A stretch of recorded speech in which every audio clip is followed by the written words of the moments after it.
Did you get what I hit over? No. Oh. Hi, I'm Suzanne, also known as the Big S. I'm Ajay. I'm president of Club Tennis. I'm Veronica. I'm just a member. I'm Michael. I'm Michael Lee. I'm a senior at the University of Mary Washington, and I am the vice president of Club Tennis. I'm Robin Yu. I'm a part of Club Tennis.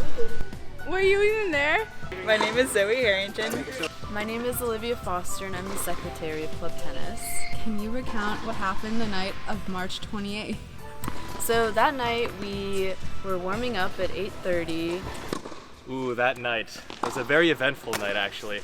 We were warming up for practice. Usually the courts empty out by 9 p.m. because that's when it closes. But we get here around 8:30 to start warming up. So on that night, we were just playing on the courts like we usually do.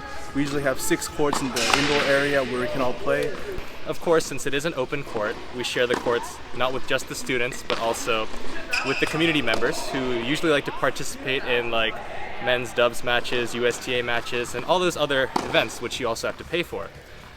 That's where it got messy because we were practicing next to, if I remember correctly, USTA Women's 3.0, and they were in the middle of a match.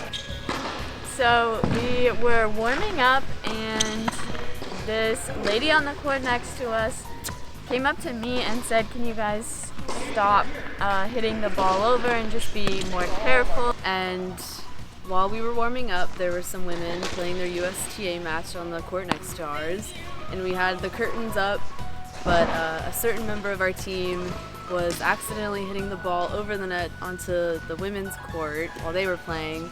And every time in tennis, when a ball rolls onto the court, you have to call let and restart the point. Of course, it happens. Even I do that sometimes because, you know, in the heat of the moment, sometimes you go for hard balls and it goes over the net. I mean, big deal, right? But she just blew up on us, like no warning. And at one point she went, "That's it, I've had enough." And then I couldn't hear the rest because I'm partially deaf. She came over and rudely said to us, "Stop hitting the balls over. It's a USTA match. We need to be more careful." And then pointed to one of our players and said that the player can't hit the ball.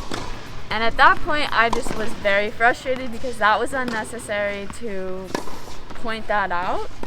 There might have been a cheer that got let out, but no one to say.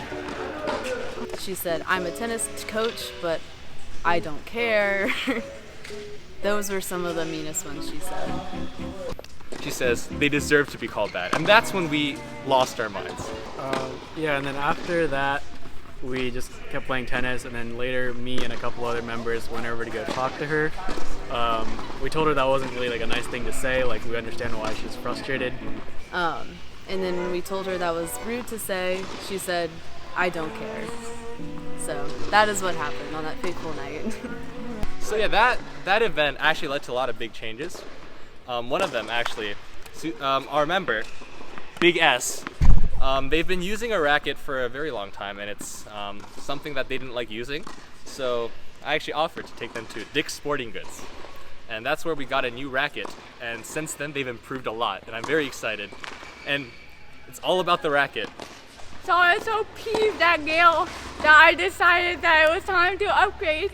So I got a new racket, and I'll match her with this.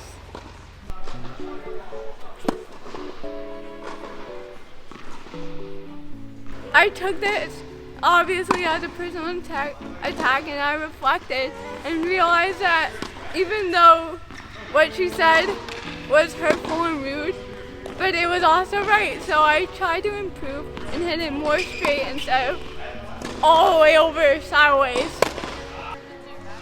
Yeah, it was a rough night, but we haven't seen her since, so hopefully she learned her lesson. I want to match Gail. If you're out there, Gail, I'll match you.